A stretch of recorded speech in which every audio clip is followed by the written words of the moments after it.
नमस्कार प्राम, मैं आपका अपना विशु राय हाजिर हूँ इंडिया क्राइम दस्तक के एक और नए एपिसोड के साथ। एक ऐसी सच्ची घटना के साथ जो वाकई में बेहद ही हैरान कर देने वाली है, बेहद ही परेशान कर देने वाली है। मैं बात कर रहा हूँ उत्तर प्रदेश के आगरा की। आगरा में एक लड़की सिकंदराबाद थाने पहुंचती है और थाने पहुंचने के बाद वहां शिकायत दर्ज कराती है, लेकिन वहां शिकायत नहीं दर्ज की जाती है। वहां पहले मामले को समेटने की, सुलझाने की कोशिश की जाती है, लेकिन जब यह बात अधिकारियों तक पहुंचती है तो महकमे में हड़कंप मच जाती है। और जब पुलिस महकमे में हड़कंप मच जाती है तो अब मजबूरन फरियाद लिखनी पड़ती है, एफआईआर दर्ज करनी पड़ती है। और जब उसकी जांच पड़ताल होती है कि जो वह लड़की कह रही थी वह सही है या गलत, जब हकीकत सामने आती है तो हकीकत बेहद ही शर्मसार कर देने वाली रहती है, बेहद ही डरावना रहती है। दरअसल एटा की रहने वाली एक लड़की, उसकी जब पढ़ाई कंप्लीट हो जाती है, ग्रेजुएशन कंप्लीट कर लेती है, तो अपने माता पिता से कहती है कि माँ, मैं आगरा जाना चाहती हूँ। आगरा में एक मेडिकल कॉलेज है, मैं वहां से पढ़ाई करना चाहती हूँ और मैं डॉक्टर बनना चाहती हूँ। माँ बाप खुश होते हैं। माँ बाप कहते हैं कि इससे अच्छा क्या होगा कि तुम डॉक्टर बनो। अब डॉक्टर बनोगी तो नाम रोशन होगा पूरे परिवार का, घर वालों का, गांव वालों का, क्योंकि लड़की डॉक्टर बनी है। ये तो बहुत अच्छी बात है, बहुत अच्छी सोच है तुम्हारी, और लड़की का भी सपना रहता है डॉक्टर बनना। अब माँ बाप फॉर्म भरते हैं। आगरा के एक आयुर्वेदिक कॉलेज में उसका एडमिशन हो जाता है। जब एडमिशन हो जाता है तो अब बात आती है कि लड़की का एडमिशन हो चुका है, लड़की रहेगी कहाँ। अब एक माँ बाप उसके पीजी देखते हैं रामबाग के पास। उस पीजी में उसे शिफ्ट करने के बाद अब माता पिता घर चले जाते हैं। लड़की अब वहीं रहने लगती है। अब आए दिन लड़की पीजी से ही अपने आयुर्वेदिक कॉलेज जाती थी और वो आयुर्वेदिक की ही पढ़ाई वहां कर रही थी। आयुर्वेद से वह डॉक्टर बनना चाहती थी। अब धीरे धीरे समय बीतता जाता है। एक दिन लड़की को किसी दोस्त के पास जाना था। उसका एड्रेस उसके पास था, लेकिन जगह मालूम नहीं चल रही थी कि आखिर कौन सा रास्ता जाएगा। नई नई लड़की रहती है, शहर भी नया नया रहता है, अनजान शहर रहता है। तो अपने जहां रहती थी उसके सामने एक चौराहा रहता है, वहां जाती है। और वहां जब जाती है तो वहां उसकी मुलाकात होती है एक ट्रैफिक इंस्पेक्टर यानी कि एक दरोगा से। अब दरोगा से वह बातचीत करती है, पूछती है कि सर, ये जो जगह इसमें लिखी हुई है, जो एड्रेस है, यहाँ के लिए, यहाँ जाने के लिए ऑटो वगैरह कहाँ से मिलेगी, कौन सा रास्ता सही रहेगा। दरोगा 2-3 मिनट बात करता है, एड्रेस बताता है और उस लड़की से जान पहचान बनाता है, पूछता है कि आपका नाम क्या है, क्या करती हैं, कहाँ रहती हैं। और लड़की बेहद ही खूबसूरत रहती है। उसकी उम्र मात्र 23 से 24 साल रहती है। अब लड़की तो अपने जगह चली जाती है।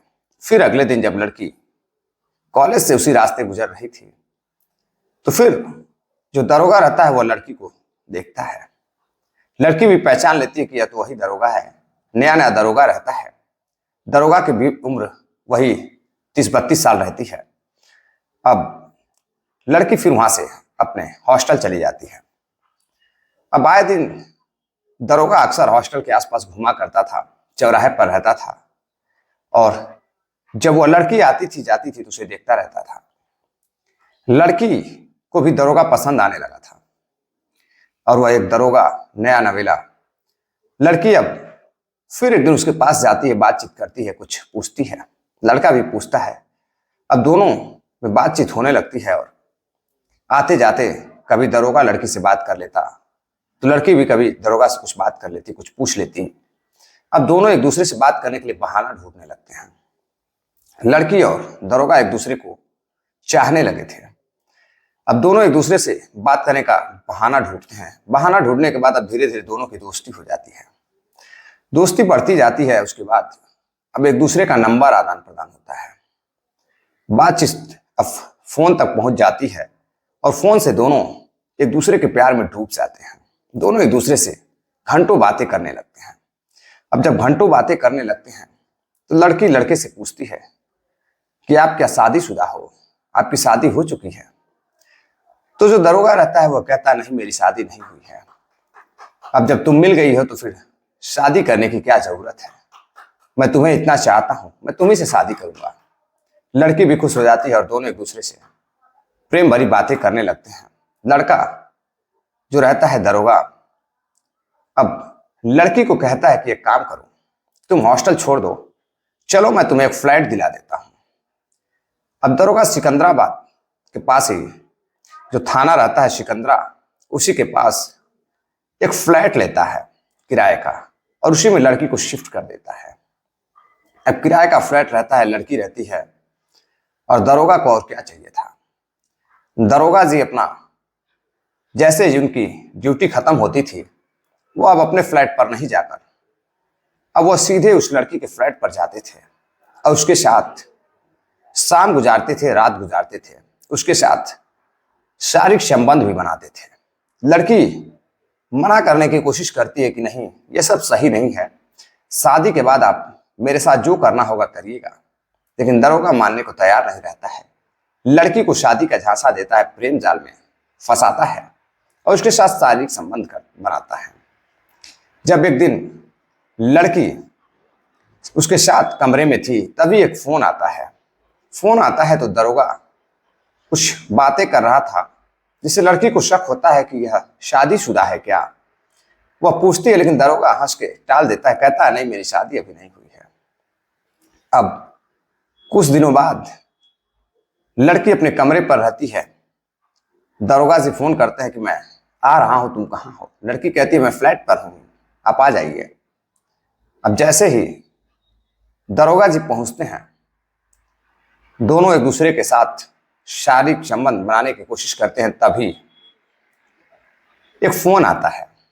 फोन आता है तो पता चलता है कि वहां पर दरोगा जी अभी कहीं बाहर गए हैं। लड़की फोन चेक करती है। दरअसल दरोगा जी फ्रेश होने के लिए जाते हैं और लड़की जब फोन चेक करती है तो उसमें दिल बना रहता है, एक लड़के का फोटो रहता है। लड़की फोन रिसीव करती है तो सामने से पता चलता है कि जो महिला सामने से बोल रही थी वह उसकी पत्नी है। अब उसकी पत्नी पूछती है कि तुम कौन हो। अब वह बताती है कि वह उसकी प्रेमिका है, उससे वह शादी करना चाहती है। तभी दरोगा आ जाता है और दरोगा फोन लेकर काट देता है, कहता तुम किससे बात कर रही हो, मेरा फोन तुम क्यों रिसीव करती हो। अब लड़की अभी समझ पाती तैसे ही दरोगा वहां से निकल जाता है। अब जब दरोगा वहां से निकल जाता है तो लड़की बेहद परेशान होती है, उसके बारे में पता लगाती है तो पता चलता है कि वह जो नंबर था उस पर वह जब वह कॉल करती है तो पता चलता है कि वह दरोगा का नंबर है। अब जब वह दरोगा से मिलने के लिए जाती है तो पता चलता है कि ट्रैफिक इंस्पेक्टर सुरेंद्र सिंह वह 3 जनवरी 2024 की शाम को जब वहां से वह निकला था तो 4 दिन की छुट्टी लेकर घर जा चुका है। अब कई दिन बीत जाते हैं, लड़की इंतजार करती है लेकिन वह नहीं आता है। फोन करती है, वह उसका फोन बंद आता है।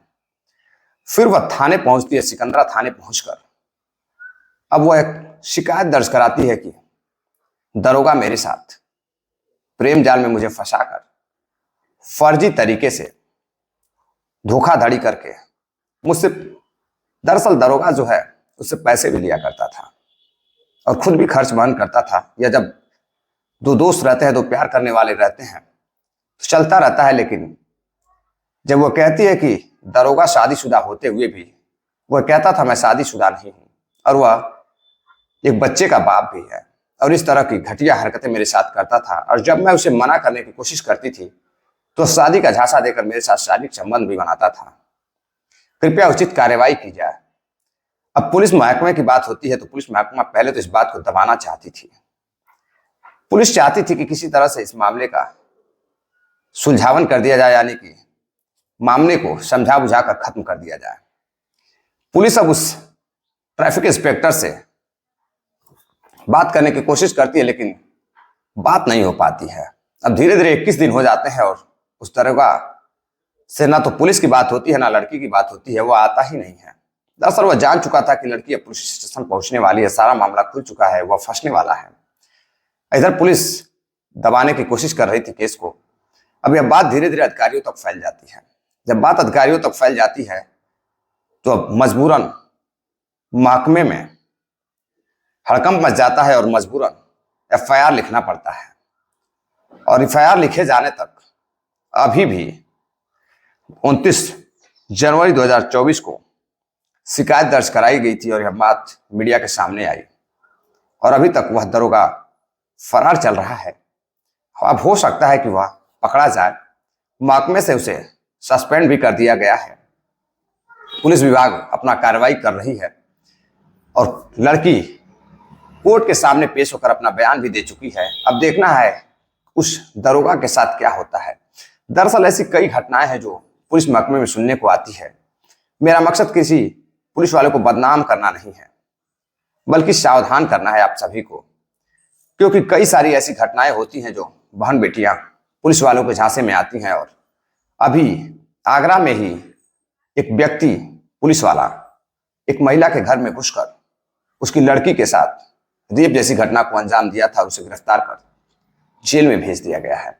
कई सारी घटनाएं ऐसी सुनने को आ रही हैं, लेकिन जो लड़कियां हैं उन्हें सावधान रहने की जरूरत है। लोगों को सावधान और जागरूक रहने की जरूरत है, क्योंकि ऐसी घटनाएं बहुत सारी देखने को मिल रही हैं। मिलते हैं एक और नई कहानी के साथ, तब तक के लिए इजाजत दीजिए। जय हिंद, नमस्कार।